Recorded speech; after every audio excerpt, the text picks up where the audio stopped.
네, 안녕하십니까. 여기는 덕소 3패 한강공원이라고 하는 곳인데, 애기는 이제 어린이집에 맡겨놓고 와이프는 잔다 해가지고 집에 방치시켜놓고, 저는 집이 하남 쪽이라 보니까 이쪽이 이제 드라이브 해가지고 한 15분 정도 나오면 좋은 곳이라 가지고 여기로 나와가지고 살짝 여유를 만끽하는 중입니다. 뭐 다들 어떻게 지내고 계시는지 잘 모르겠습니다. 시장이 정말로 많이 떨어졌죠.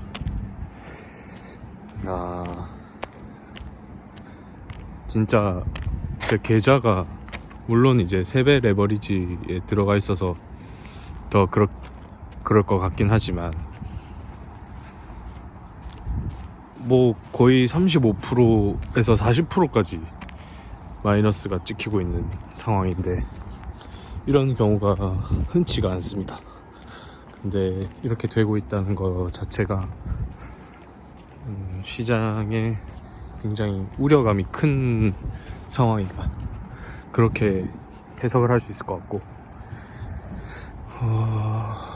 뭐 근데 저는 항상 말씀드리는 건 똑같죠. 다 그냥 기후에 불과하다. 왜냐면은 지금 이런 상황에서는 하락이 나올 수가 없는 게, 다들 희망에 차 있고, 야 하락 그게 무슨 소리냐, 하락한다는 소리 진짜 개소리다, 이렇게 얘기할 때가 정말 하락이 갑자기 찾아오는 시기인 거고, 지금 같은 경우에는 다들 알고 있는 상황에서 어느 정도 하락에 대한 대비를 하고 있는 상황이잖아요. 이런 두려움이 팽배해 있는 시장은 다시 오르게 됩니다. 뭐 하락의 끝이 어디일지, 그게 어제 장중에 반등했던 그 반등장에서부터일지, 그 상승이 뭐 그런 것들은 솔직히 정확하게 아무도 알 수 없지만, 대세의 흐름만 잘 파악하고 있으면 결국에는 모두가 아니라고 할 때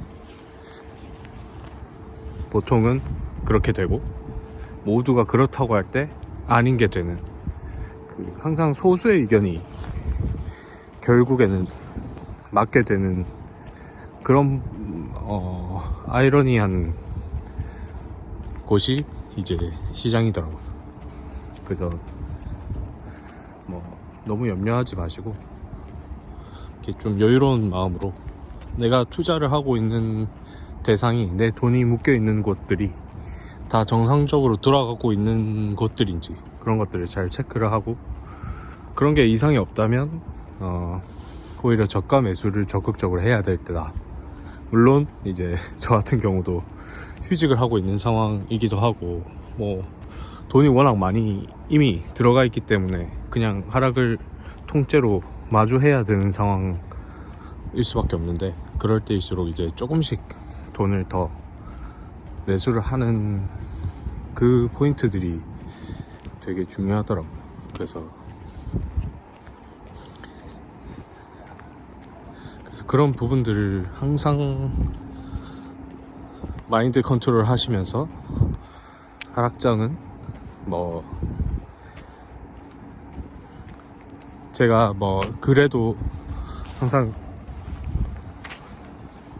적기도 하고, 이제 이 이전에 굉장한 그 하락 때도 많이 말씀을 드렸었지만, 그 구조적인 뭐 붕괴, 뇌관의 금융적 뇌관에 문제가 있다, 뭐 그런 케이스가 아니라면 이렇게 대놓고 뭐 관세 때리기 혹은 뭐 경기가 점차적으로 둔화하고 있는 시그널 뭐 이런 것들은 실제로 그렇게 될 가능성이 희박합니다. 그렇기 때문에, 그리고 이제 그 관세 같은 경우에도 다 알고 있는 사실이고 어떻게 될지 모른다라는 생각 때문에 이제 불확실성을 시장은 가장 혐오하니까 그런 것 때문에 두려움에 의해서 빠진 거지, 실질적인 차질이 생기고 그런 것들이 경제의 둔화로 현격한 영향력을 끼치고 이런 것들은 두고 봐야 하는 것들이고 사실 그렇게 크지 않을 겁니다. 그리고 그런 부분들이 굉장히 붉어진다고 한들 이 미국의 경제가 그렇게 쉽사리 무너질 것이냐, 트럼프가 그렇게 좌시할 것이냐, 그리고 트럼프가 그렇게 멍청하게 아무 계획 없이 주식시장 뿐만 아니라 경제의 몰락을 지켜볼 것이냐, 절대 그런 건 아닐 거기 때문에. 다만 이제 정책적 실패가 있을 수는 있겠죠. 저도 그런 부분에 대해서는 조금 염려가 되는 부분이 있는데, 그렇지만 사실 미국은 지도자나 이 정부가 어떻게 한들 계속 부강해질 겁니다.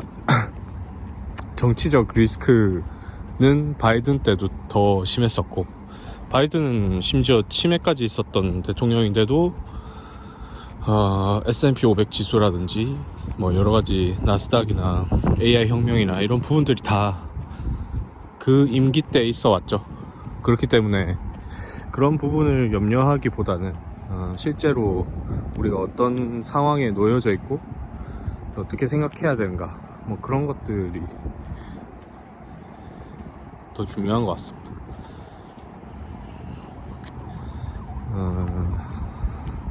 이렇게 뭐 풍경이 되게 좋은데 저를 잡지 말고 그냥 풍경을 잡았어야 되나? 그래서 사실 시장이 떨어지고 이러면 스트레스가 좀 있기 마련이죠. 이게 언제까지 떨어지려나? 그리고 이 앱에 찍혀있는 그 숫자가 굉장히 고통스러운 파란색 숫자들이 찍혀있는데, 이제 그런 것들에 너무 현혹되면 안 될 것 같아요. 항상.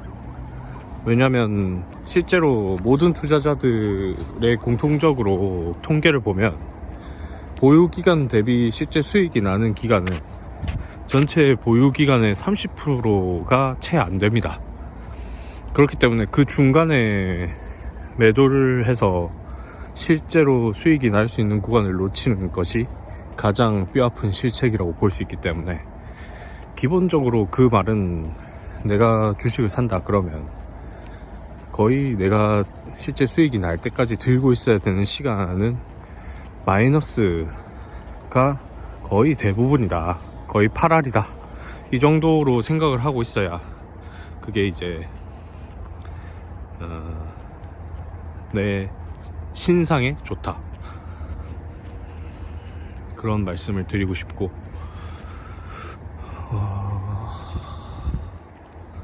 이번 해는 제가 봤을 때 저는 감히 말씀드리건데 제가 목표한 금액을 이뤄낼 수 있지 않을까. 그게 이제 최소 2배였는데 그 정도 갈 수 있을 것 같긴 해요. 왜냐면 이게 지금 이런 어찌 보면 좀 불확실성과 같은 모호함에 의해서 이제 시장이 흔들리는 건데 거기에 좀 많이 빠졌거든요. 그런데도 제가 지금 들고 있는 이제 속슬이라든지 전체적인 계좌의 흐름을 봤을 때 지금 아직 반타작이 안 된 걸 보면은 이 흐름이 굉장히 빠르게 예를 들어서 급반등을 한다,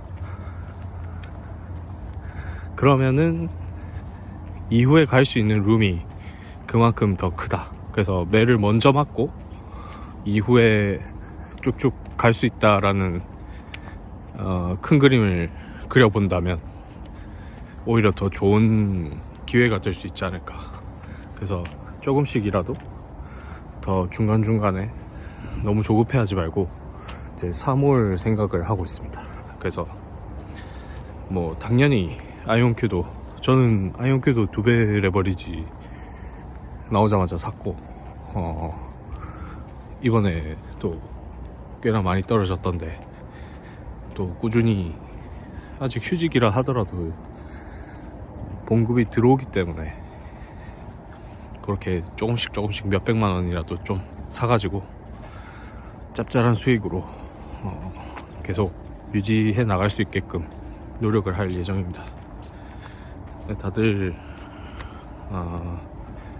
한국은 진짜 경제가 좋지 않고, 한국은 정말 부동산 시장의 그런 위기, 그리고 정치적 리스크, 경제, 사회, 문화 전체적인 측면에서 좀 사람들이 위기의식을 많이 갖지 않고 있는 것 같은데, 제가 봤을 때는 좀 위기의식을 가지는 게 저희는 맞는 것 같고, 미국에 대해서는 너무 큰 경계감이 좀 덜 해야 되는데 그런 부분들이 좀 아이러니한 것 같습니다. 그래서 그렇게 좋지 않은 상황 속에서도 계속 이렇게 투자를 끊임없이 이제 공부하면서 해나가고 계시는 분들이 계실 텐데, 다 같이 힘내자라는 말씀 드리고 싶고, 오늘 하루도 파이팅 하십시오. 또 여유가 되면 영상 올리겠습니다. 감사합니다.